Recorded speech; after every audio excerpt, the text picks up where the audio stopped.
நண்பர்கள் அனைவருக்கும் நல்வணக்கம்ங்க. நீங்கள் இந்த பதிவில் பார்க்கிறது ஒரு நல்ல பெருங்கூட்டான 9 மாதங்களான காராம்பசு கிடாரி கன்றுங்க.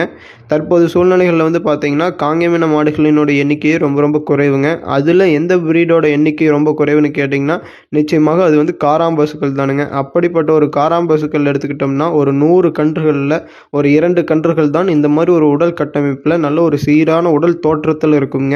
நீங்கள் இந்த கன்றை பாருங்கள், நல்ல ஒரு குதிரை உடம்புன்னு சொல்லுவாங்க, அந்த அளவுக்கு தெளிவான ஒரு அங்க லட்சணமுங்க. அந்த இரட்டை நாடி உடல் கட்டமைப்பு பாருங்க, நல்ல இரட்டை திமில்லிங்க, நல்ல நிலம் குற்றளவுக்கு வாளுங்க, நல்ல அருந்தாடையில் தொப்புள் இறக்கம் இல்லாமல் நல்ல குழி நெத்திலிங்க. கொம்பு பார்த்தீங்கன்னா நல்ல நேரு கொம்பு, விரி கொம்பு இல்லாமல் நல்ல ஒரு நேரு கொம்பு இல்லைங்க. அனைத்து அங்க லட்சணமும் பார்த்தீங்கன்னா ஒரு A1 ஷோ குவாலிட்டி கன்றுகளுக்கு எப்படி இருக்குமோ அதே போல் ஒரு தோற்றமுடைய கன்றுங்க.